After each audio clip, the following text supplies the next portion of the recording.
அக்காலங்களில் இப்பொழுது இருப்பது போல கல்வி அறிவோ மற்ற எல்லோருக்கும் உடனுக்குடன் தெரியப்படுத்தக்கூடிய இந்த மீடியா என்று சொல்லுகின்றமே, உடனுக்குடன் உலகத்தில் இருக்கக்கூடிய எங்கே நடக்கக்கூடிய செய்திகளையும் தெரியப்படுத்துவது போன்று அக்காலங்களில் கிடையாது. ஆனாலும் ஞானிகள் அவர்கள் பெற்ற ஆற்றலை, அவர்கள் கண்டுணர்ந்த பேருண்மைகளை எந்த காலத்திற்கும் பொருந்தும்படியாக யார் உற்று பார்த்தாலும் அந்த உண்மைகளை அறிந்திடும் விதமாகத்தான் ஞானங்களை வெளிப்படுத்தி சென்றுள்ளார்கள். அதிலே ஒரு முக்கியமானதுதான் அகஸ்தியருடைய உருவம் ரொம்ப கூளையாக போட்டு காட்டியிருப்பார்கள். அவன்தான் இந்த துருவ நட்சத்திரமாக மிக மிக ஆற்றல் மிக்க சக்தியாக இந்த பூமியிலிருந்து முதலிலே விண் சென்ற மனிதனாக இருந்தாலும் அவனுடைய உருவத்தை அவனுக்கு பின் வந்தோர் குள்ளமாகத்தான் போட்டு காண்பித்திருக்கின்றார்கள். அதன் உட்பொருளை நாம் புரிந்து கொண்டால் அதில் இருக்கக்கூடிய மூலக்கூறுகளை தெரிந்து கொள்ளலாம். 27 நட்சத்திரங்கள் இந்த பிரபஞ்சத்தை சேர்ந்த அனைத்துமே கடுமையான விஷத்தின் தன்மை வாய்ந்தது. ஒரு நட்சத்திரத்திலிருந்து வெளிப்படக்கூடிய கதிரியக்க சக்தி இன்னொரு நட்சத்திரத்துடன் அதில் இருக்கக்கூடிய கதிரியக்க சக்திகள் சந்தர்ப்பவசத்தால் ரெண்டும் சந்திக்கும் பொழுது அது எதிர்மறையான நிலையாக இருந்தால் மின்னலாக ஒளி கற்றைகளாக ஊடுருவி பாய்கின்றது. ஆனால் அவ்வளவு வேகமாக பாயக்கூடிய இந்த மின்னல்களை குழந்தை பருவத்தில் இருக்கக்கூடிய அகஸ்தியன் கண்கொண்டு பார்க்கின்றான்.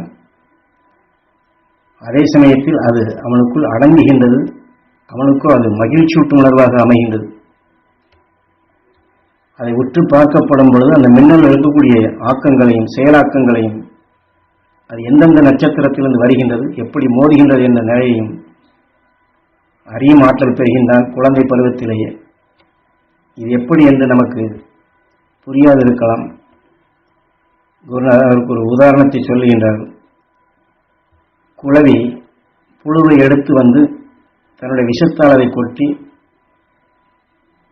அதை கூட்டில வைத்து அடைக்கின்றது. இதையெல்லாம் நாம் பார்த்திருக்கின்றோம். ஏனென்றால் தன் உடலிலே ஊறும் உமிழ்நீரை கொண்டு மண்ணை உருட்டி கூடாக அமைக்கின்றது. விஷத்தை பாய்ச்சி புழுவை எடுத்துக்கொண்டு வந்துதான் அந்த கூட்டிற்குள் அடைக்கின்றது.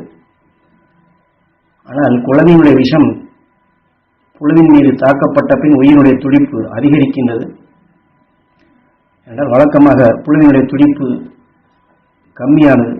ஆனால் குளவினுடைய விஷம் புழுவினுடைய உடலில் தாக்கப்பட்டு உயிர் துடிப்பு அதிகமான பின் எந்த விஷத்தின் தன்மை புழுவினுடைய உடலில் பாய்ந்ததோ இந்த உயிர் துடிப்பு அதிகமாக அந்த உடல் புழுவினுடைய உடல் சுருங்குகின்றது. ஆனாலும் அந்த புழுவின் உடல் மீது பாய்ச்சப்பட்ட விஷத்தினுடைய அணுக்கள் உயிருடைய துடிப்பினுடைய வேகத்தால் அந்த குளவினுடைய உணர்வுகளையே நுகர்ந்து அதையே சுவாசித்து அந்த குளவி எப்படி முதலில் உருவானதோ அதே ரூபமாக புழுவை மாற்றி விடுகின்றது. காரணம், அந்த குளவியுடைய விஷத்தன்மை அதனுடைய கலவை இப்படி மாற்றி அமைக்கின்றது.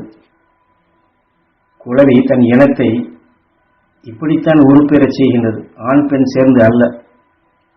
தன்னுடைய விஷத்தால் புழுவின் மீது பாய்ச்சி புழுவினுடைய உயிர் வெளியே எங்கும் செல்லாதபடி கூட்டிற்குள் அடைப்பட்ட பின் அதற்குள்ளேயே இந்த மாற்றங்கள் ஏற்படுகின்றது. இந்த விஞ்ஞானம் இதை நிரூபிக்கின்றது. இதே போலத்தான் அக்காலத்தில் வாழ்ந்த அகஸ்தியன் தாய் கருவிலேயே நஞ்சினை அடைக்கிடும் சக்தி பெற்றான். அதன் மூலமாக அவன் பிறந்த பின் மின்னலின் ஒளிக்கற்றைகளை நுகர்கின்றான். ஆக அந்த பேராற்றல் அவனுக்குள் வளரப்படும் பொழுது மனித உடல் என்று சொல்லுகின்றனே, இந்த மனித உடல் பெறக்கூடிய உணவின் தன்மையை அது சுருக்குகின்றது. ஆனால் உணவின் ஆற்றலை வளர்க்கின்றது. அதனால்தான் அன்று அகஸ்தியனை ரொம்ப குள்ளமாக போட்டு காட்டியிருப்பார்கள். ஏனென்றால் தசைகளுடைய வளர்ச்சி கம்மி, ஆனால் உணர்வின் அணுக்களின் சக்தி மிகவும் வீரியமடைந்தது என்ற நிலையை அவனுடைய எண்ணங்கள், அவனுடைய உணர்வின் செயலாக்கங்கள் அகண்ட அண்டத்தையும் எட்டி அதையெல்லாம் தாண்டி அப்பால் செல்லக்கூடியது அந்த பேராற்றலை அவன் வளர்த்தவன் என்று தெளிவாக்கி காட்டுகின்றான். அவன் நட்சத்திரங்களில் வரக்கூடிய மின்னல்கள் அவன் நுகர்ந்து அந்த சக்தியால் அவன் உடலில் இருக்கக்கூடிய எல்லா அணுக்களுமே வீரியத்தன்மை ஒவ்வொன்றுமே பெறுகின்றது. அந்த மின் கதிர்களாக அவனுக்குள் விளைகின்றது, ஒளியான அணுக்களாக விளைகின்றது. அதனுடைய வீரியம், அதனுடைய வலு அவனுக்குள் கூட கூட அந்த அகசியன் எதை நுகர்ந்தாலுமே அதை ஒளியாக மாற்றும் சக்தியாக பெறுகின்றான். இப்படி வளர்ந்தவன் தான் அகசியன்.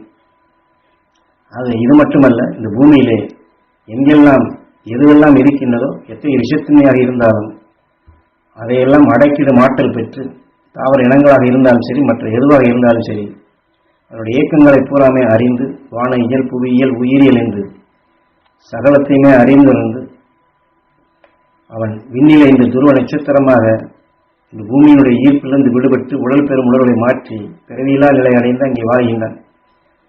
ஆகவேதான் அவனுடைய இன மக்களாகிய நாம் அனைவரும் அவனைப் போன்றே நாமும் நம் உணர்வுக்குள் உயிரோடு ஒன்றக்கூடிய நிலைகளுக்குள் இதுபோன்ற விண்ணினுடைய ஆற்றலை பெருக்கி இந்த உடல் பெறும் உணர்வுகளை சுருக்கி உயிரோடு ஒன்றி அவனைப் போன்று நாம் மிக மிக ஆற்றல் வாய்ந்தவனாக என்றும் அறியாத நிலைகளாக பெற வேண்டும் என்று அகசியனுடைய உருவத்தை பார்த்ததும் அதில் இருக்கக்கூடிய பேருண்மைகளை நுகர்ந்து அவன் வழியிலே நாம் மின் செல்ல வேண்டும் என்று உருவத்தை காட்டி இந்த சிறு பிள்ளைக்கும் படத்தை பார்த்து கதை சொல் என்று சொல்வது போன்று அவனுடைய உருவை காட்டிய அகசியன் அடைந்த எல்லையை ஒவ்வொரு மனிதனும் அடைய வேண்டும் என்று நமக்கு ஞானிகள் தெளிவாக்கி உள்ளார்கள்.